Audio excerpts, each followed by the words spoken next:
We're back on another exciting episode of Starfleet Boy where we have a casual and informal conversation about Star Trek. Today we are focused on Star Trek Prodigy Episode 5, Terror Firma. And one of our I'm joined by our beautiful panelists, Marcelo and Robbie. And Robbie has to go for a bit, so we're gonna get right into brass tacks, and we're going to get Robbie's quick opinion about this episode, and then maybe he'll come back, and Marcelo and I will do a deep dive. So, Robbie, take it away.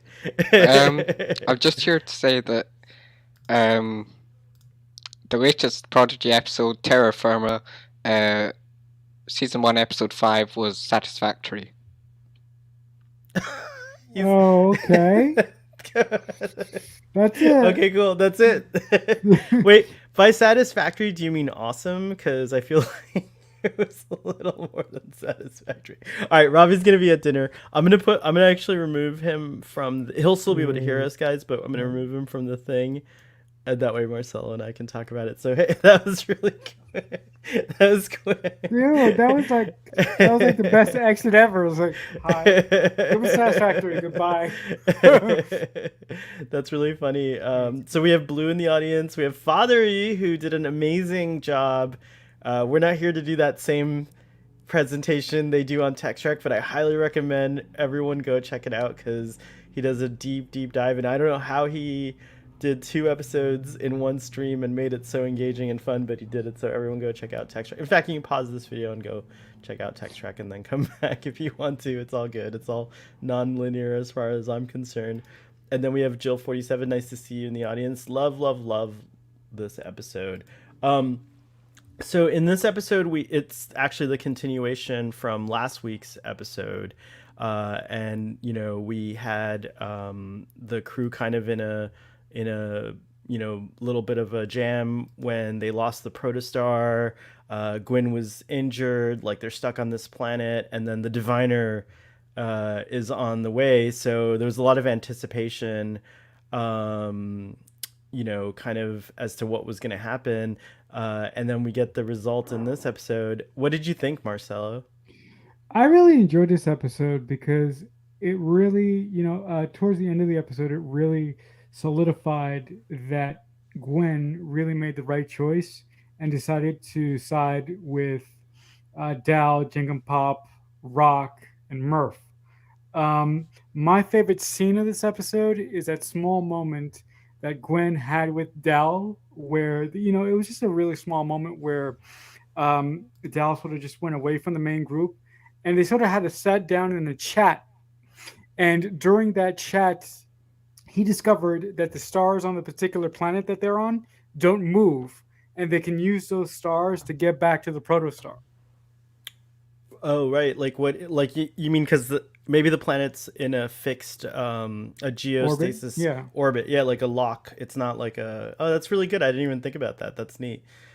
Yeah, that was a cute moment too between the two of them, and like I like that it took us 5 episodes, and there's been a lot of conflict between Gwen and the others. Like they have a lot of baggage that they carry, but now it's like she found her friends, like in a way, which is kind of a cool thing. Hello, Starfleet Lori, nice to see you in the chat. Welcome. I think this is your first time saying hello, if I'm not mistaken, but if I am mistaken, I apologize because I have I have a really bad memory. Uh, We all have bad P- memories these days. I'm sorry. it's true. PE says, and hello, PE.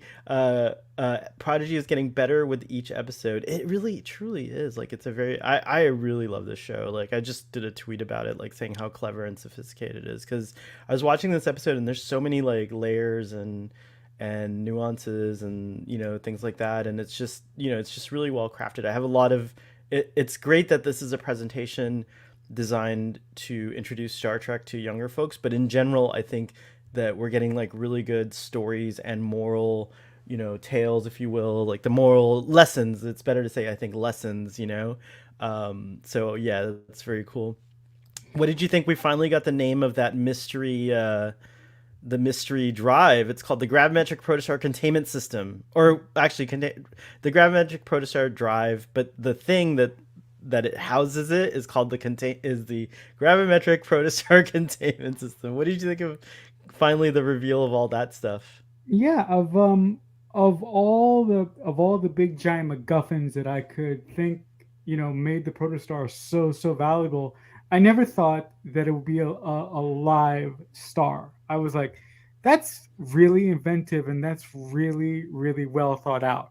Because I Yeah, thought totally. I thought it was like going to be like a device that either Starfleet had made or that the diviner had was cooking up personally, and like he got it stole from him, and that's why he wanted the protostar back. But I never thought that it would be a living breathing star. I thought that was really well done on the writer's standpoint. I loved on going back to the Text Trek discussion for a second. Last night on Text Trek, they speculated about it a little bit, and I think one of the panelists, maybe Brian, came up with this idea that maybe the protostar is somewhere out there, and through some sort of like technology or interdimensional kind of thing, like they're able to harness the power in this little containment thing because Father mentioned this, and I had this idea too. Like an actual protostar is, I imagine, is like huge, like still, like maybe the size of like a moon or something. But I have to go back and read up on the science, and I know that they have excellent science consultants on all the Star Treks. Dr. Erin McDonnell, and she's a physicist, and I forget his first name, but Doctor, I think it's Noor, also consults. So they have some really cool, interesting scientists working on it. You can't get Neil deGrasse Tyson on a show. It's like I'd rather him spend his time doing like research on black holes Actual and stuff like science. that. Yeah. No, they're doing actual science too, but they're just no, like no, but they're just like consultants now. no, but you wouldn't agree that the Star Trek, the Star Trek science consultants sort of give the Star Trek writers plausible ways to use science fiction? Because if Neil deGrasse Tyson was a consultant He'd for be Star too Trek, strict, I think. yeah, Yeah, it's true. I agree. I if agree with yeah, that. yeah, Yeah. if Neil deGrasse Tyson was a consultant for Star Trek, you know that he would have some issues. Right. The Right. other I love his take aparts of movies and TV series, or movies mainly, on Twitter. He's very unapologetic because he knows his stuff. It's The uh, other, go ahead. Sorry. sorry, no, read Jill's comment, then I'll go. You can read it. Let's switch it up a little bit. No, I hate reading comments, Oh, man. okay, I I'll hate do it. reading I'll do comments. it. Okay. I still look like my photo, even though. Oh, this is like I thought. Sorry, What? chill. It's like this is the one I meant to highlight. Brian thought it might have a mini Stargate to a protostar, and if it ever got disconnected from the protostar, the drive would be defunct. Yeah, maybe those two standard warp engines are continually keeping that containment unit powered, as well as providing standard warp power to the ship and stuff like that. So yeah, it's cool. Um, but yeah, so the protostar drive is cool. I also think it's neat. I want to know more about it because like I have I share I share in the theory. Some folks are speculating that protostar is from the future, and I think that might be the case. So I'm very curious to see, like, is she a time traveler, like what's going on. What did you think, by the way? Hold on, let me change this card.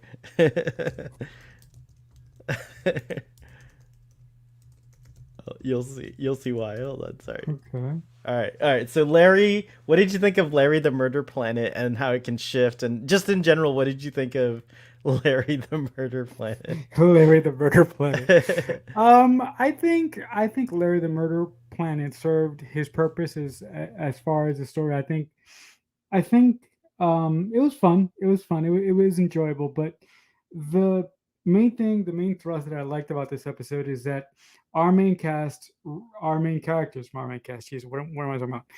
In this episode, I felt that they really learned to work together as a cohesive unit. And this is the episode that I was waiting for because early on in earlier episodes, I thought that Dal was a little bit of a annoying little Tyrants. individual tyrant, and A bit, but not a tyrant, but just like a bit yeah, un he was a unsympathetic, and yeah, like he was a bit. In the last two episodes or so, I really think that I'm really making a 180 on his character, and I'm really starting to like what where the writers are taking him, and he's really starting to calm down and fit into that leadership role. Yeah, and I like that he made a captain's log in this episode. Well, he's been doing it. I think he did it like in last episode and stuff like that. Do you think he's listening to other logs or something? Because he said supplemental, and that's like a lot. Like like it's interesting. I wonder if he like read up on something to get like the terminology for captain's logs. But I do like that he's making like captain's logs and stuff like that. Who do you want in the captain's seat? Because it's still kind of up in the air. Like I heard a lot of folks like they want Gwen to be the captain because they think she's like the most capable, and then other folks like I agree. I think that like it'd be neat to see Dal that be his arc. Like I kind of like that for him. What do you think? Excuse sorry. Sorry guys. I want Gwen in the captaincy, at least for now. I So we want have like a like if Dal, eventually becomes captain, I would like him to become captain for like the final season of the show.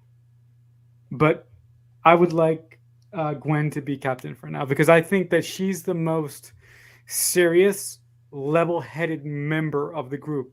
Everyone else is kind of like a little too, how can I say it, happy-go-lucky for some of the situations that they get into. I get it; it's a kid show. I get it, but Gwen is a little bit more composed for my taste.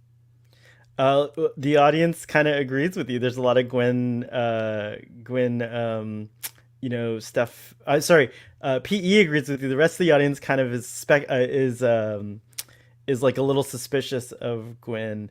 I am no longer suspicious of her after I this am not. episode. I believe I was suspicious of her, but I really believe that she will do quote unquote the right thing, and like be like a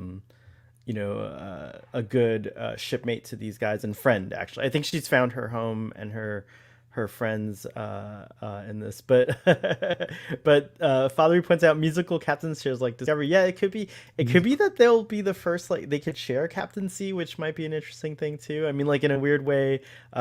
The prodigal son returns. Welcome.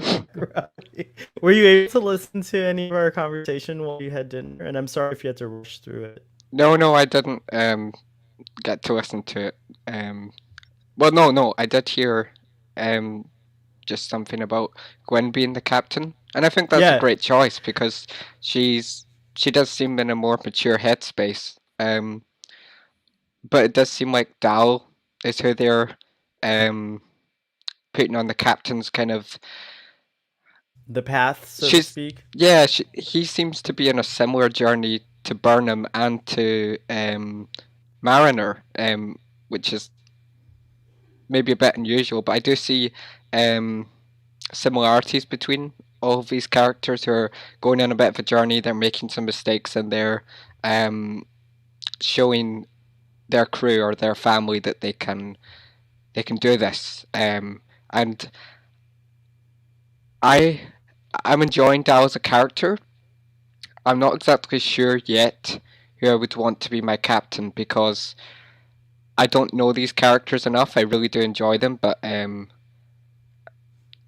I don't think I know the characters enough to decide.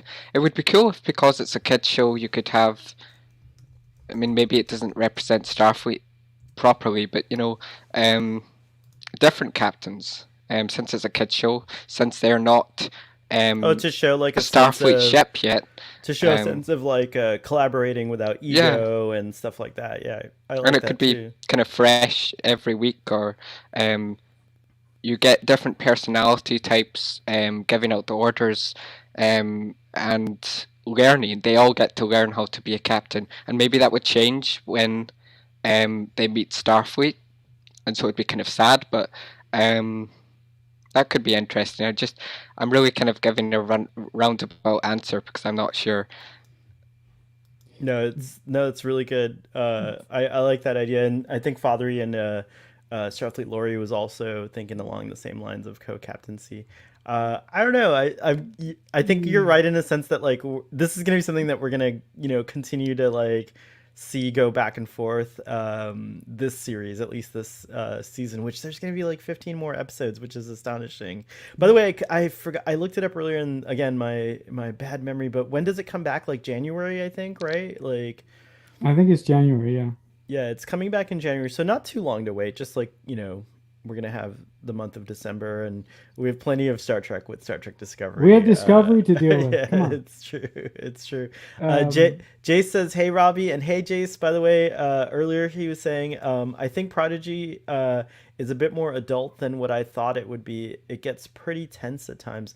It does, but I think it's like I think I read somewhere that it's like age 7, targeted at like age 7 and up. So that makes a little more sense. Like I think a 7-year-old could probably handle it better. I want my 4-year-old godson to watch it, but I think he can handle it. But it's up to his parents, of course. So we'll so see. let me ask you this question. This is for the panel. So, if you guys have kids one day, will you like when you want to introduce them to our beloved Star Trek? Will you show them this first, or will you show them episodes of Next Generation or something else? Um, it depends on their age and if I can get them into Star Trek. Hopefully, I will be able to because I think that's a dream for any Star Trek fan to just continue that lineage of being a Trekkie. Um, I think it might be Prodigy because I'm not saying it's simple as in it's not entertaining. I'm loving it. Possibly the most out of the new Star Trek shows, and it's only 5 episodes in. Because it is exploring. We've explored the characters quite a lot in a small amount of time. We've explored this really interesting planet, which is not dumbed down. It's scary and fascinating, and we've got a bit of a psychological look within each of the characters just in that one episode. So if the character development continues, then I really look forward to learning more about these kids and seeing them mature while representing the kids that are coming into the Star Trek universe for watching this show. Um, I mean, only 5 episodes, and we've had them escape so many obstacles, and hopefully Cation Kitty is still fine. And Wait, what? hopefully Cation Kitty is still okay. Oh yeah, I know. I totally forgot about Cation Kitten. Thank you for reminding me. No, it's true. We have no updates on the Cation Kitten. Ah. And just the family balance between the diviner and Gwen is really interesting. And just seeing the crew mature and get along in a really interesting way. Some of them don't even know. Well, Dal doesn't even know what species he is. So there's a lot of mysteries and a lot of things that we can tap into later in the show. And this first set of 5 episodes, it does really just feel like the beginning. But it's still optimistic, and I feel like it feels the most like an old Trek show in not in more ways than Lower Decks because Lower Decks is in a different way, but I'm just really vibing with this show. Um, and I really I look love it. forward to it every week. So this is definitely the show you would introduce your kids to Star Trek Yeah, with. yeah. That's cool. I agree. I would have said before this, I had a plan actually. I don't know if I'll have kids, but I had a plan. Like this is actually something I thought about, Marcella. It's like a good question. I was gonna do at 5 years old. I was gonna mimic exactly like my experience. So like around 4 or 5 years old, I was gonna do TOS to start them out with because in a way I think that TOS has a lot of things that kids would like. That's like it's a colorful show. There's a lot of action, and things like that. So even if they're not understanding some of the bigger concepts and like some of the drama, that it's a show, and of course I would watch it with them. I wouldn't just plop a kid in front of a TV and then so that when they ask me questions about like why is Captain Kirk touching that woman with his lips, like I can explain what kissing is and things like that. But but now 100%, if I had a kid, I would start them with Prodigy. Like I think this is like exactly the kind of show that I would want to start a wee one off on Star Trek with. Like it, and like Robbie, you said it. You said it so perfectly. Like it has elements of it has those elements of the original series and stuff like that. What about you, Marcelo? Who would you start your kids off with? If I have kids, I'm going to be the contrarian of this group. As much as you guys love Prodigy, and Prodigy to me is a good show, but it's not hooking me in the way that I wanted it to. So, with that being said, if I have kids one day, which I probably won't, but if I do, um, I would probably start them off with Next Generation. I That's I actually I not a bad. That's not a bad show to start I, a kid off on. I Actually, wouldn't. I don't I disagree with that. just Sorry, go ahead. just for me personally, I wouldn't start them with Prodigy first. I would start them with Next Generation, and then if they like Star Trek, further down the line, I would say, hey, there's this couple animated shows that you might want to check out if you want. But that's what I would do personally. Nice. Hey Braxton, what's up? Braxton's in the audience. Ruben's here. He says, "I've been working on an animatronic Ruben for Sohail's kids to grow up with." No, no, no. I love you, but no. That's I'm great. That's sorry. great. Oh That's my not. god, that's great. That's uh, great. audience, what Star Trek series would you start your kids off? Father answered earlier that he thinks TOS is a good series to start off with. Oh, Oh, we wait, got some wait. answers. Oh, Sorry. hold on. Oh, What's that? hold Go on. ahead. Go ahead. Fathery just dropped something loose in my head. So forget that. I wouldn't start off my kids with Next Gen. What I would do is I would start them off with Strange New Worlds. Oh, that's That's a I've that's. It might Go ahead, it Robert. it Might be might too be. violent. Well, no, but you know what I no, think is no. a good thing to do is you can still like introduce. There's gonna be episodes that are kind of like more appropriate, like so Yeah, screening would be. I would say like with all of the shows, even maybe even TOS and TNG to an extent, there are some episodes that I might skip. So it is a lot more work. But with Prodigy, I just feel comfortable. I'm like, I don't think I have to screen this. Like I can watch these episodes for the first time with my kids because I know they're targeting it to a younger audience. So I know we're not gonna have like right. excessive violence or like like or We're really not gonna have any really Klingon sex. yeah right or Or any of Sub that. Rosa. Yeah, or Sub Rosa even, even though like all those things are great, but like, yeah, I do think that like one of the things about Prodigy is that like it is made for a Children. younger audience, like a younger audience. Yeah, it's for sure. And children specifically. Prodigy brings me back to my childhood watching TOS live at age 7. Oh, that's so cool. I get the same degree of feels with this one. It's comfort food, I guess. That is a really neat experience. Thanks for sharing that, Jill, because yeah, I kind of have the same vibes when I watch Star Trek Prodigy. It's like it like kind of brings out the kid in me in a way when I'm watching it. So Yeah, I think. I'm sorry, Sorry, Robbie. Go ahead. No, go ahead. I keep interrupting. Go ahead. Go ahead. no, carry no, on, no. Robbie. Carry on, Um, Robbie. I think, despite it being a simpler show, that also makes it more similar to TOS. Compared to some other Star Trek shows, Lower Decks is very much like TNG, but it's just I don't think that'd be a good show to start a kid off. I think I said Prodigy because it has those really mesmerizing visuals and a wonderful soundtrack. And I would hope it was simple enough for a kid to follow. But also the runtime of 25 minutes seems like it would be a good place to start. But then of course I'd be um, moving them on to TNG, DS9, all in the hope that they would actually become a Trekkie. And if they wouldn't want to, then I just have to put them in front of Trek and make sure they stick with it. Yeah, no, I mean, Robbie, when you have kids, I'm gonna make sure to be like a very good uncle to those children and make sure yeah. they're not I being mean, forced to do anything like watch Star. No, we'll both reinforce it. What were you gonna say, Marcelo? hey, if my kids don't attach themselves to Star Trek like I did, like I am, that's completely fine, just personally. But if my kids don't attach themselves to Star Trek, I'll just put them in front of the TV and show them Buffy all day long. Watch this. That's so funny.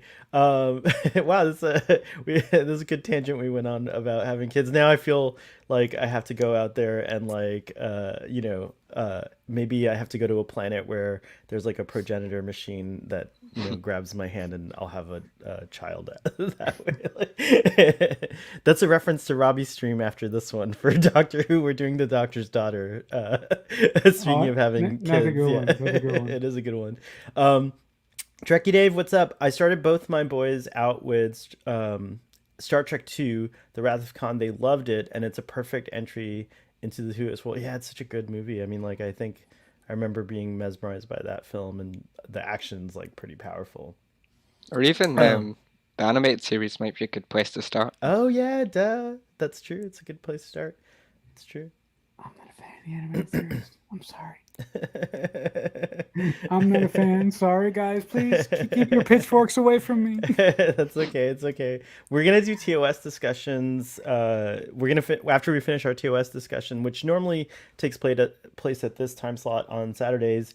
We're gonna move on to the animated series. So I hope you'll give it if it's not too much of a burden, maybe you'll give it another chance and check it out. But no worries if you can't.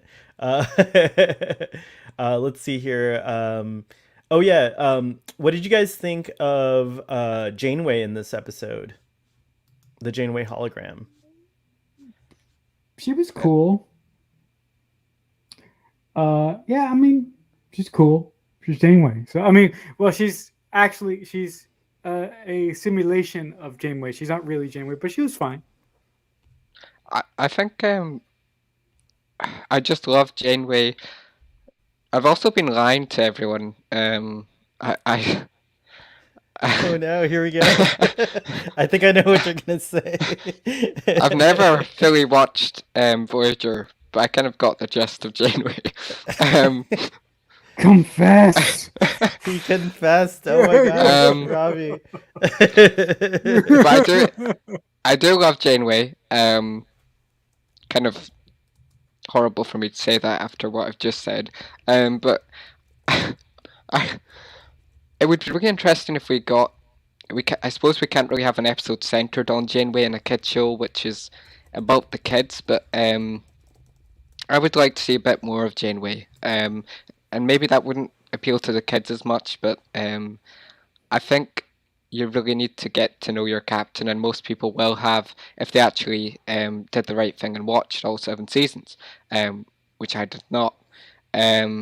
But Robbie, we can do it together after Breaking Bad. Let's do it. God. Let's do it. Come on, we can do it. we can make that journey together as friends. It'll be nice. There's quite a difference between Breaking Bad and Voyager. There's a big Yes, difference. that's true. Yeah. All right, fine, fair. Janeway, Blue says Janeway was awesome. I think the way Hollows work is interesting. They seem to be sapient. Yeah, like it's interesting because like she's like the one of the things that I really love about Star Trek Voyager is the character of the Doctor. He's very interesting, and part of the mission statement of Starfleet, or Star Trek in general, is new life and new civilization. Well, there it sits. Like in the sense, like in a sense, that's what we discover as we start off. And even Janeway, I think, if I recall correctly, kind of the real Janeway kind of dismisses the Doctor at first as just like a program, like a computer program, and doesn't recognize that the Doctor has like an actual, like, so to speak, like a consciousness or a soul, even, perhaps, if you believe in that stuff. And so I can't help it. I mean, obviously it helps if you really like Captain Janeway, you're going to be immediately endeared, of course, to a holographic version of her. But also, this is a different being. Like, this is a different life form. And like in those moments where like her autonomy is like, and her like her autonomy and like her, like, she's thinking and working things out. And like I like that she's like, she knows she's not Janeway. Like, she knows that there's an actual Captain Janeway, and she she's like sitting there and going like, what would Janeway do? And it was like a really cool, I don't know, it was very meta. I guess we use this word a lot these days, but it was a very meta moment, and it really was touching. And like now I'm like, protect Hollow Janeway. And like Jill brought up in a previous chat that and this is why it's so disturbing, is that like it's so easy to like change her programming and erase that personality that she's developed and stuff, because like Gwen does it when she was trying to take the protostar in the last episode. And so that's really disturbing, and I don't know, like I don't want that to, I want like this Janeway to like be intact, and have her and be allowed to develop her own personality and stuff like that. It's very trippy, and it's a cool concept because I think AI is on the horizon. I don't know if we'll see it develop to the point what like we see it on Star Trek in our lifetimes, but it's certainly coming, and one day there will be a fully, perhaps one day there will be a fully digital life form that just like sprouts from nothing, like from code, if you will. But yeah, so I really liked her, especially in this episode. And she's just as tough as the real captain. She doesn't put up with with anything, and you better watch out. She's pretty formidable. I'm Do you not. guys Sorry, on you go. like? Do you guys find it curious that she doesn't have a mobile emitter? I think Yes. did she not have a line? Oh. Maybe I'm making this up Did about she have a holo line? I projectors. missed it. No, well, yeah, there's definitely hollow projectors aboard the ship, but she is confined to the ship. Well, we're gonna find out all these things, Marcelo, because who knows, like what the fate of it, because like, well, in Star Trek Picard, it's interesting. We see holographic beings as well, but we're not sure, what their status is, and we haven't seen the Doctor or heard of any of the. There hasn't been connections, like, so in Trek's. I guess we'll find out more, but yeah, I do find it odd that she doesn't have a mobile emitter, but at the same time, as a device on the show, I think it's kind of cool that she's forced to stay back, and that the kids, when they go off on missions, like kind of have to, in a way, fend for themselves. Like, so uh, that could that could be the simple answer. Is it's like, so that Janeway's not everywhere, like doesn't go everywhere. So Right, right. I, f- I think we have to remember also that Hall Janeway is great, and she's wonderful, but she's only one step of a show, because I think one of Hickman said that we will see the real Janeway. oh really? Oh, okay. Cool. I know we're gonna see Chakotay at some point, so that's been announced, but that'll be interesting. Yeah. Maybe they have salamander babies together. Oh, oh, come on! You had to go there, really? Yeah, PE's Yeah. reminding us there's other sentient Moriarty, of course, and then Vic Fontaine are also sentient hollows. So very interesting stuff. Like, is it only a small collection of sentient hollows, or clearly this Janeway, or at least she appears to be sentient to me, and I think she is. The Moriarty Hollow was amazing. Love those episodes. Starfleet Lori, I'll try to find on Twitter and send it to you. But the wonderful actor who plays him did a cameo for me, endorsing my channel, and it's really fun. He does it in character as Moriarty, so I'll try to find it and send it to you. Remind me on Twitter if you don't hear about it in a couple days. I love to see any of the legacy characters. It's always nice to see, especially if it's not overdone. Yeah, and do you guys think Janeway's working? Right, she's not overdone. I don't feel No, she no. is. Yeah. In any case, I'd say it could be argued that she's underdone, and that's just because we've not had enough episodes, and the Yeah, we're only episode 5 runtime episodes hasn't in. been Yeah, it's true. enough. Data's and the Doctor's programming was also easily altered to be horribly evil, in my opinion. It's the worst thing that Trek has ever done. Data's programming. Oh yeah, that's right. Yeah. It's true. I don't know which episode of the Doctor does that happen in Voyager with the Doctor. If you Yeah, can remember. that happens in the episode where Voyager comes across a pure science vessel in the Delta Quadrant, and that crew has been like battered and bruised by these aliens that show up in these like space pockets and like terrorize them for like a year and a half. I don't know if you got to that episode yet.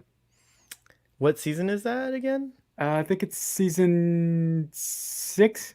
I Oh, think. I'm just I on think. season 6. I just started, so I'll see that soon enough. And Father is going to make a joke about me falling asleep, but he's not wrong. Sometimes I let Voyager keep playing at night, like I watch it late at night, and I end up falling asleep. And you know how on streaming platforms the next episode will just play, so I'll wake up and I'll think, oh, I'm on this episode, but I've actually missed like a couple of episodes. Voyager to me is like great fast food. Oh, interesting. Like what would be great? Is that like Five Guys? Or is it Shake Shack? Is Shake Shack great? Is Voyager like Shake Shack? No. Or Sedative. Oh my goodness. Good grief. Voyager is like good like good McDonald's food. It's good while you're eating it, but like hours later you wish you wouldn't have had it. Oh. No, anyways. Okay, go ahead on that. She does not need a mobile emitter. In Message in a Bottle, they show the USS Prometheus has hollow projectors all over the ship. The mobile emitter is 29th century tech. That couldn't make her... It wouldn't actually be really weird if she did have a mobile emitter. Okay, cool. Father has all the knowledge. I love it.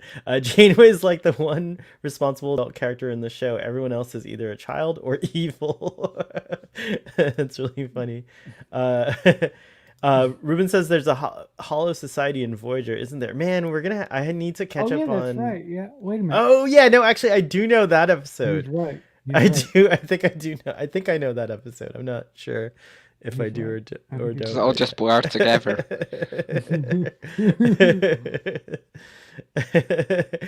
PE says Ruben, Voyager has hollow everything. I've lost track of all the hollow stuff Voyager introduced. It's really, that might be Voyager's legacy, is like the holographic, like kind of expanding the idea of what a holographic tech in general can be. There's a lot of speculation going on as to why there transporters on the Protostar, and why haven't they used them? And Aaron Walke, who's one of the he's like the head writer actually for season 2, but he's one of the co-head writers for this season, and a producer on the show, and a really cool guy. He interacts with you on Twitter. He's just like really neat guy. He's easily answers your questions. He answered this question and said that, well, for one, they don't have a transporter chief. And when you have like complicated transporter situations, which you do on this planet, because there's like thoron radiation, which apparently interferes with the transporters, you would definitely need like a transporter chief. And so that would explain why perhaps the transporters haven't been used yet. So it does seem like there's going to be, and then on Text Trek last night, they came up with this idea, which is totally true. The show seems to be introducing us to Star Trek. So at some point there's going to be a Transporter 101 episode. Yeah, exactly. And you know, and that nicely answers another question, is why did the Diviner, was he able to beam down to the planet? Well, he probably has a transporter chief, or a more complicated transporter system than they do on Protostar. So yay. So that's the answer. What did you guys think, though? Do you think we should have gotten transporters by this point, or do you like that we've been like landing and stuff like that?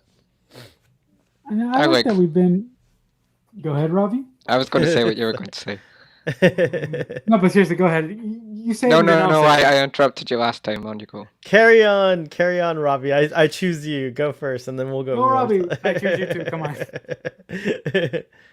I was just going to say simply that I like that they've been going down on the planet, because I mean, the transporters are interesting, but when they have to leave the ship, you know, it does allow for more interesting stakes like this one. It does allow for more visual beauty when the Prodigy gets to land down on the planet, and maybe Janeway did that because she wanted to make sure they were safe, and she was somewhat close to them. If the transporters are a bit iffy, like for a kids show, it might seem a bit I don't know, daunting to them that the ship if the ship was still in space and they were just being beamed down to this planet, they might think, "Oh no, now Janeway is separated from them." You never know what's going on in a kid's mind, and I'm sure they would enjoy to see the whole representation of the Prodigy, which is a special ship. So it makes sense that it could land, and then they could scout the terrain and was it kind of like a dune buggy type deal with Dal. Yeah, I think it makes sense, but it would be cool to see a transporter, and I'm actually loving the explanations. Like I look forward to the explanations now of Star Trek stuff we know, to see how they maybe not put a spin on it, but just teaching the next generation of Trekkies. It's and pretty cool. really clarifying it and updating it a bit too. They do kind of like I feel like the way Janeway described the Federation and Starfleet and like their roles was really great in like the second episode. So there's a lot of things that, yeah, like it is refreshing for me to see these things just kind of explained again. It's like I like to say like it's an introduction to Star Trek for a lot of people, but it's also a refresher course for a lot of like people who have watched Star Trek and enjoy watching Star Trek. So it's pretty cool. Marcelo, what were you gonna say on the subject? I really like the fact that they haven't really introduced transporters yet, and they basically have to like shuttle down to every planet that they go down.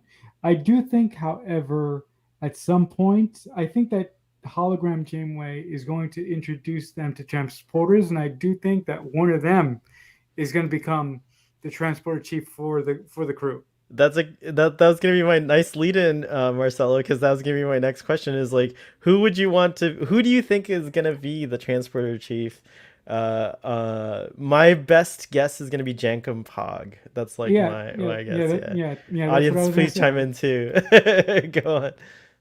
Yeah, that's yeah, you and I are in agreement with it. I think that if Janeway eventually shows him how transporters work, I think that Jenga Pob is the one that's going to be the transporter chief for the crew if that happens at all. Because we might be completely wrong. That might not He's happen. I mean he's already in like a I don't want to say the best engineer because he kind of like he uses percussive methods to fix things like just banging things, but Yeah, I do but think he is more adept with technology, and so he just seems like the natural choice to me.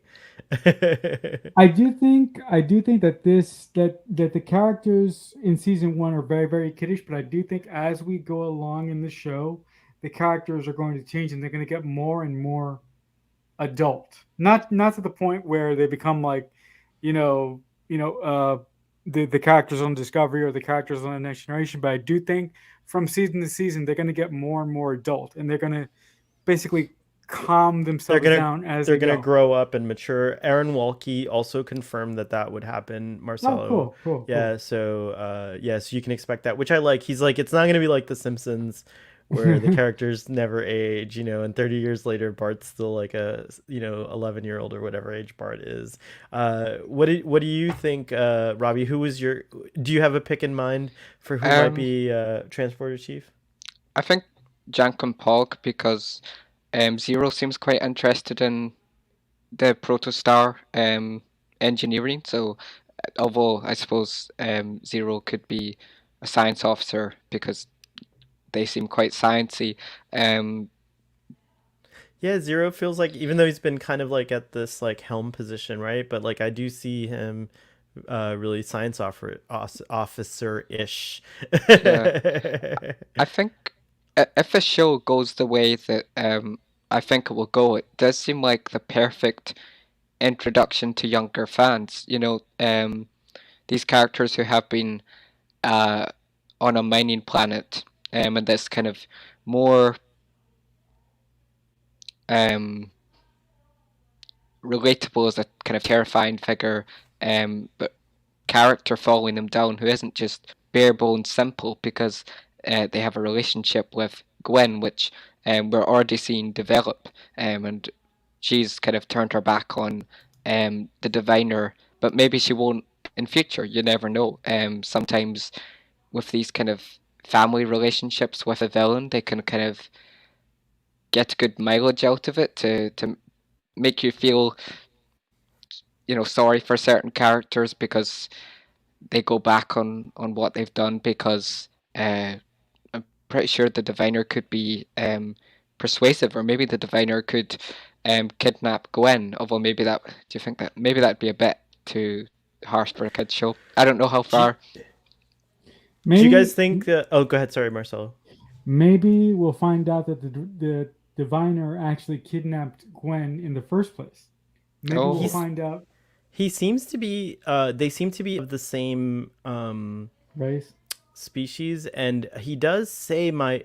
She says father in this episode, but it doesn't mean he didn't kidnap her. That would be even harm. Right. I don't think the show's gonna quite go that far. I don't know, but I do think. What did you guys think of? I mean, he's pretty bad. Like he's got like they. I do think he's gonna have like some kind of Yeah, but uh he's gonna be we're gonna be sympathetic with him. Like I feel like that's something that like we're not gonna necessarily like understand. Sorry, I have a technical difficulty here. But like from what I gathered from what the showrunners were saying is that he's going to be a lot like Khan in that his motivations are very complex and probably based on a good intention, but just the not executed quite that way because of his obsession. But what did you guys think? The diviner clearly in this episode, when pushed, made the choice to choose Protostar over Gwen. Like, how did that make you guys feel? Like that whole moment in the episode. And you can go first, Marcelo. I was just really hoping that because um like I keep hearing people saying that the diviner's going to be like Khan, the diviner's going to be evil. I'm like, where's the evilness? I want to see some evilness because we're 5 episodes in really, and all we've seen him do is make grand speeches. We haven't really seen him Well, he was doing running a much. slave labor camp of Oh, children, so yeah, yeah, yeah. I was like, Oh, hold up. Sorry, carry on. Sorry. But okay, I will give you that. That's pretty evil. That is pretty that is pretty that reeks of evilness. But for but for me personally, I would like to see him do evil stuff. Like really see him do some bad stuff. And I haven't personally seen that so far in this show. To that point, I was really, really happy that when he got to the planet, he had an opportunity to sort of save Gwen and show us that he had some humanity left in him, that he actually did care about Gwen. But I was really happy to see that the only thing he really cared about was the ship. I feel like that scene, I wasn't heartbroken. I did feel emotional about it, and it was very clever the way they made it seem like he was coming towards the ship. I thought, wow, is he going to take control of the ship and fly off? Although that'd be a bit too far, but it seemed like he was going to do something game changing to the ship at least, or maybe reprogram Janeway indefinitely. But I suppose no, that'd be a bit too evil. But I think that in future we'll see that scene differently. If we do get this more layered side to him to find out why he's actually Obsessed with yeah, Protostar, yeah. right? Yeah, it's I like mean, crazy. I hope isn't just something like the Protostar, was rumored to have um become lost on his mining planet, and then he just wants it for money. I don't think it's going to be something like a Quark situation. But I think that scene could be great if we actually learn some like really harsh emotional truth about him. Like I suppose if he's been betrayed by the Federation or something, that could be a bit formulaic or repetitive, because that seems to happen quite a lot in the films. But something that ties him back to um, a sense of justice, because the best villains do think they're doing the right thing, and it's even better if we actually can relate to what they're doing, why they're doing what they're doing, even if we would never do what they're doing.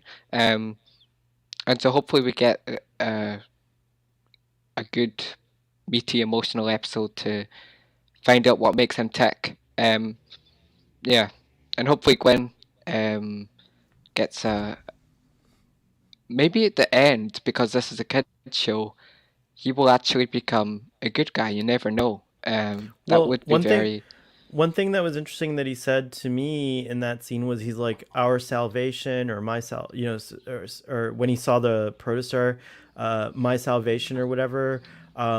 So maybe he feel, I don't know. It's very interesting. Like I have no idea what it could be, what it could mean to him, but it's very interesting that he's like obsessed with the ship. And by the way, I just loved that it ended up being like that scene was edited so beautifully. Like you have like the diviner marching up the platform. He's made his choice. Like he's chosen the protostar. Gwen, you know, you have this like tense thing of Gwen like, you know, being scooped up by the vines, and like, you know, he and then all of a sudden, you know, Janeway's like ready to greet like the person, and it's set up to be this moment where you're like, no, no, no, it's gonna be the diviner, he's gonna shut you off or whatever, you know, like this is gonna be really bad. And then it's like glorious, you see Dal come out of the haze or whatever, and I was like, oh my god, I was like freaking out like in that moment. I was like, oh my god. And then they cut back and all of a sudden you see it's all vine, like it's a gigantic vine version of, you know, like of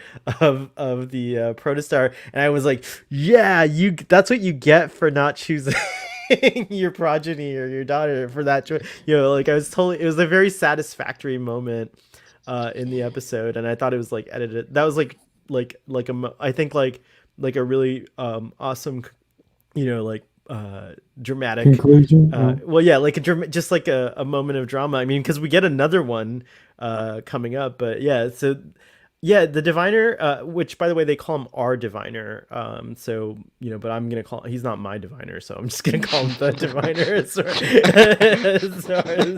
as I'm concerned. But yeah, the diviner's a very interesting villain, indeed. So It would be very fresh if he was just if he had in these 5 episodes.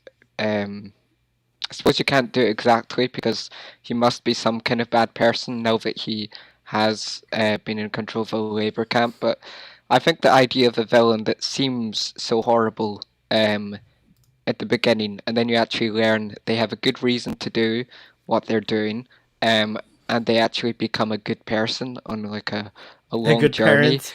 could be a very could be a very good, good kind of Star Trek message, especially for kids. I mean, um, and also very fresh. I mean, Khan has his reasons for doing what he's doing, but we know he is evil from the start, and we know his reasons from the start. This is more of a mystery, and the longer you leave that mystery, I think the more we're anticipating it, and the more we just hope it pays off. And because the longer you leave it, the better you want it to be, really. Yeah, What if, totally. yeah, what if we find out that the diviner doesn't actually want the protostar in reference to the ship, but what if we find out that he wants the actual The actual protostar itself, the actual Oh, thing to the like thing, yeah. to like you know sort of like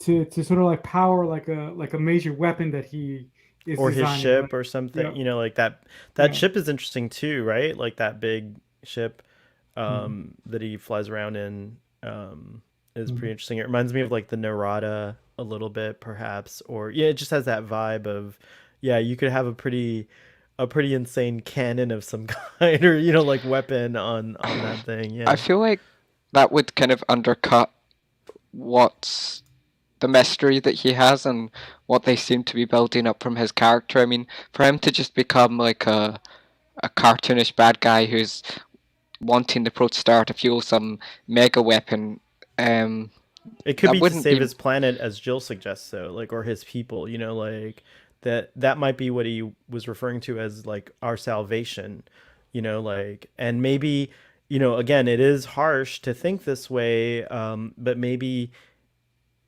whatever loss he's experienced or whatever the stakes are more important to him than his daughter, because it's like maybe it's like a case of like save her or save millions and millions of people, but we don't know that yet. Like I'm just saying, like that is one possible thing. I still like, I still don't like him, but like, like I think he has a failure of imagination if he can't come up with another way to save his people than losing his, like choosing between his daughter. But yeah, I think there's something deep going on there. What if he wanted to like take the protostar chemical and basically feed it to himself to become more powerful, like than any other being? Well, that's a little much. I don't I know. mean, he I'm does just give me Emperor Palpatine or Snoke slash I Vice, and they do have some kind of mental prowess, both he and Gwyn, in that they're yeah. able to control this metal and like just like other things. But like, did you notice? So Gwen has just that little bit of metal, that shapy metal or whatever that she can control. It's all over the Diviner's suit, so I can't imagine when a fight scene comes up, like he probably will have like broadsword and like like a shield and who knows what else, because his suit is covered in that cool Yeah. metallic stuff. So that I noticed that and I was like, uh-oh, like that's probably gonna come up at Some some eyes point are gonna where be gouged out. Yeah, yeah. no, I no, want, yeah, no, I want to see none of some that. None of when when the diviner that. gets into a when the diviner gets into a fight scene in the series. I want to see some head removals. Some come on. No, it's not gonna happen. There's not gonna be an Or Eldor. diviner. There's Oh, none. come There's not gonna be on! any of that, and I am insisting on that. Like you will never see that on Star Trek Prodigy. Uh, so there you go. A guy can dream, right? There's plenty of places on the internet where you can fulfill your fantasies like that. Your violent fantasies. No, I'm just kidding. um, Oh, this is interesting. Maybe use it to refuel a dying star of the Diviner's home planet. That's an interesting point as well. And then That's a good my precious got away. It's so true. Maybe their entire species is in stasis, and they need the energy to wake everyone up. Interesting. Also, Trek trope alert. He does say our salvation, I think so. I think the diviner sees himself as the savior of the unwanted, but he is too enamored with his power or blinded, perhaps. Very cool. Good stuff about the diviner. So the if that's not enough of a awesome moment, then all of a sudden they're like on the ship, and we see that Dal in fact saves Gwen from her plight. And they because the fake protostar was one thing, but then the real protostar was on its way, and they rescued her, and I was just so chuffed about that whole thing. Because and then especially I think Janeway's words, whereas it's good to have the entire crew safely aboard, because in her eyes they're one when they're all together, like all of them, that's like a crew, right? Like because they each contribute like their unique skills. And even Gwen, she does have like again, like that's why there's that debate of like who should be captain. She has a lot of great leadership qualities as well as a lot of smarts. She's very intelligent and very like, I think she's a very deep character.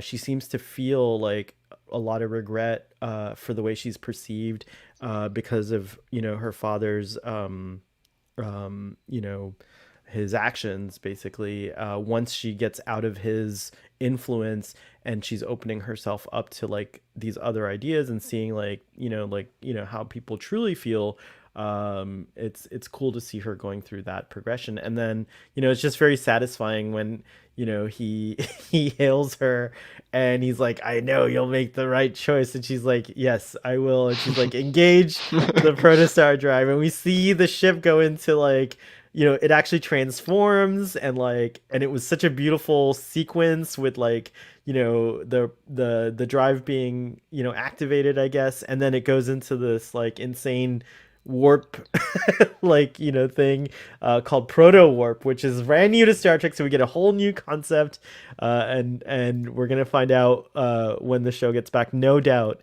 what proto warp is and like how it works and everything like that. But what do you guys think of the conclusion of the episode? It was I great. It thought. was really. Go ahead, Marcel. No, I'm no, sorry. no, no, no. I've Yeah, on kept you go, going. Marcel. I thought yeah, I thought that the reveal of Total Warp was awesome. The one question that I have is how far do you think one activation of that drive can push a ship or push the ship. I think uh, that it could be a lot of things. Like, so it's interesting because the diviner looks really sad, and he's like, she's gone, right? Like, obviously, it's kind of they pointed this out on Tech Trek, where it's kind of an interesting thing because which she is he talking about, like his daughter, his progeny, or the protostar itself? But the way he says it suggests that the way he said it suggests that it's out of like it could be gone so I don't know, like I think I think we're going into this break, and the producers have said that eventually we will be in the Alpha Quadrant, and I know Chakotay's in it and stuff like Right. that. It makes sense. So maybe the ship will end up somewhere really far away, or or be able to get really quickly because they're not too far from the Alpha Quadrant, as was pointed out on Tech Trek last night as well to me. But maybe the ship will end up in the next when we come back. After this break, maybe we'll start to see it in the Alpha Quadrant or the Beta Quadrant. It'll be interesting to see what happens there. Mm. But I do think it's a fast. It's some kind of crazy, I mean, it's a hot rod. Like she turned into a hot rod, and she's like, boom, goodbye. Robbie, what were you gonna say? Um, I think, well, what you've just been saying, if they keep it the same quality they've been putting it out, and have them reach familiar territory, like the Federation, like Chakotay, soon, then wow, that's just going to be probably even better than what we're getting. And that makes me so excited because I'm really loving this show. I did anyone else get Into Darkness vibes when the Diviner's big ship was, hulking Yeah, behind the Protostar in this tunnel? Oh yeah, Brian definitely. said something interesting. We keep referring to the text trek discussion. It's because I love that. Like, it's a really good discussion. So Father, if you're still in the chat, I'm sorry if I'm mentioning you guys too much. But Brian on text trek said something that I think answers that question, Robbie, which is yes, it was intentional because now the Kelvin films are part of the texture of Star Trek, and these tropes are things that are going to occur in the new episode. So like that, and the influence of those films is huge. Like I enjoy those films. They're not perfect or anything like that, but like very few Star Trek films, if you really think about it, are perfect. Like I think maybe Star Trek uh 6. yeah, I think actually Star Trek 6 is one of the ones I would put into the perfect category. But my point is that but yeah, I think you're right. That was an intentional an intentional nod to Star Trek Into Darkness for sure. Like that's what they were going for visually, I think. I have no problem with that. But for me, I want a balance, and I think we're getting that. You can love the new Trek that Alex Kurtzman and co are producing. If you're a Kelvin fan, specifically, or um, more of a TNG fan, or both. You can't just be a Star Trek fan, with just a fan of any episode, a fan of any film, because we're getting shows like Strange New Worlds and Picard, and we're getting shows like Discovery, and they're also different, and it's natural. If you worked on the Kelvin films, of course you're going to want um, to homage what brought you into the Star Trek universe, and um, the, I'm sure for Alex Kurtzman, the people he worked with, if you think about it, that must mean a lot to him. It makes sense to keep um, having these sprinklings, probably mean a lot to him, just like seeing Picard back means a lot to TNG fans. And so I wasn't complaining. I was No, just I didn't. I'm sorry, I didn't think of it that way. I didn't mean to counter you, like to do a rebuttal as if it was. Yeah, it's just like I No, just got inspired and thought of that moment that Brian mentioned. Yeah, no, I get what you're saying. I do think it was an intentional thing, and I like that explanation. It's like, yeah, why wouldn't these? This is Alex Kurtzman's Universe. world, if you will, in a way. Like he Yeah. gets to be in charge of Star Trek, so like why wouldn't he incorporate things from his previous look at Marcelo getting so happy.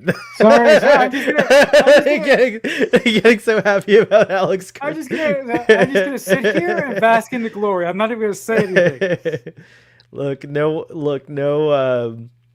Alex Kurtzman is, you can't deny, he's definitely, among the people who, kind of talk about Star Trek. There's definitely a lot of, opinions about him, and some people focus a lot of their attention just on Alex Kurtzman and things like that. But I like to think that like Star Trek is, even though Alex Kurtzman is like the captain, he's sitting in the seat, he's at the helm. There's a lot of influential officers on his bridge. So Star Trek is a collective effort, and you have like you have the Michelle Paradise flavor, you have the Akiva Goldsman flavor, you have the Mike McMahon flavor, and now you have the Hagemans. So Terry it's like a really, Metalis too. and Terry Metalis, Oh, yeah, yes, Tim was exactly, coming soon. But yeah, you have a lot of different voices who contribute to Star Trek, and I love it, and I think it's great. I'm enjoying.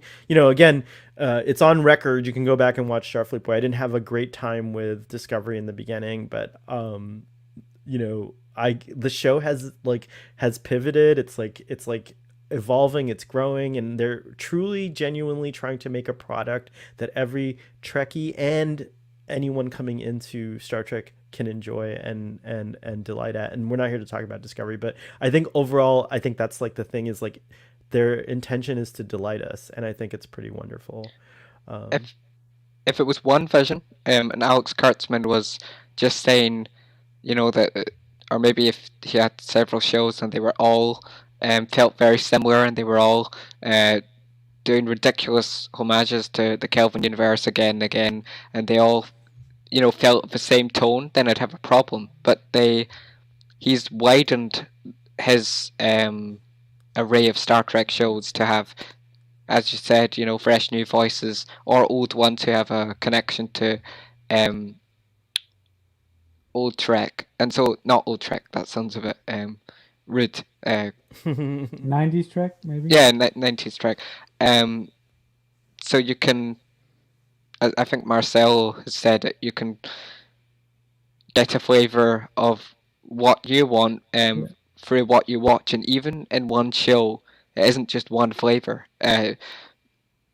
When I'm watching some Discovery episodes or some Lower Decks episodes or Prodigy episodes, I feel, sometimes different flavors, like, oh, this reminds me of that from that Star Trek show, and we all see things differently from what we love, and yeah, it's good, and these shows are just progressively getting better, and it's just a wonderful time to be a Trekkie, and I'm so grateful that Alex Kurtzman has revitalized Star Trek, and Star Trek will never be cancelled. It's always alive, and the people that love it so much. But he has brought it back with new Trek coming out, and I've never had that before because I'd only kind of recently become a TNG fan before Discovery was announced, and so what a perfect time for me to be a Trekkie, and then to have all this new stuff to talk about is just amazing. What a fandom. Yeah, I mean, similar to Robbie, for most of my life, as you guys know, I've adored Star Trek, but this is my first opportunity to watch live Star Trek on TV as it airs. So I think, to move off of Robbie's point, I think it's a wonderful time to be a Star Trek fan. And the great thing about this era, I've said it a million times, but I'm going to say it again here, is that this era of Star Trek allows the fans to have different flavors of ice cream of Star Trek. If you don't like this flavor, you got this flavor over here. If you don't like that flavor, you got another flavor. So it's just a wonderful time to be a fan. That's awesome. I think this is a good point to end our discussion because you guys just made me feel really warm and fuzzy with those statements. But I would like to say some final thoughts on this episode. Really great stuff. Very exciting. I think that Star Trek Prodigy is a show that I genuinely, honestly when I heard it was geared towards a younger audience, I genuinely thought like this was going to be a show that I would like watch and review and enjoy lightly, but that I wouldn't like enjoy it intensely. And that is so different from what I'm actually experiencing. I'm like a huge fan of Star Trek Prodigy, and I can't wait for more. So I give this episode a proto warp factor 10, whatever that means. And so Ravi and Marcelo, each in that order, would you give your closing thoughts, and if you choose to rate the episode as well? And audience, feel free to give us some closing thoughts and ratings as well. Um, I don't think I can quite give it a 10 just because I feel like it's getting so much better, and when it reaches familiar territory and we have people assigned maybe uniforms, hopefully uniforms and officer places, um, and get to learn a bit more about these characters and the diviner, I think it'll just reach a whole new level. So I did love this episode. I loved the emotional core. I loved um, just the unity, the message of not giving up on someone because you think they're irredeemable, apart from maybe the diviner. But I don't think even he is irredeemable, because I think we're going to hopefully get some journey with him too. So the good guys, they look for the good in other people, and I think when I was watching the episode, I was actually thinking it's a very interesting moral question, just to think, when is it that someone becomes the person that you do leave behind on the ship? Now, you wouldn't do it on this show because it's a kid show, and that would be a horrible message. But it can be very hard to decide, oh, when do you let someone go because their behavior is wrong? Um, you know, sometimes we can. I've had friends who have persuaded me to um, engage in behavior I'm not proud of, and it can be very hard to detach yourself from them because they kind of fuel your energy, and you don't realize that you're actually changing into a worse person. Um, and Prodigy is just giving all the right messages. It's so light-hearted, I'm not. Um, I just have no worries watching the show. It's just like a relaxation time every week, and I'll miss it. I really will miss it while it's off. Wow, very nice. Very nice. I really enjoyed this episode. There were things about it that I really, really enjoyed. I liked the progression of the relationship between Dal and Gwen. I like that the characters are getting a little bit more serious, a little bit more serious, and they're not so kiddish. But unlike the panel, I'm not completely over the moon in love with the show. I'm just sort of watching the show, but I don't love it. I like it. I don't love it. So on that, with that being said, I thought that this episode was a step in the right direction for me, and I'll give it a 6. Cool, excellent. Um, so what would be like an average? With my tens, it always like skews it up a little bit. Like, but anyways, very interesting. A few comments. We'll leave on with a few comments from the audience. We got Braxton also gives this episode a 10. Lots of love in the audience. Thank you guys. I really appreciate it.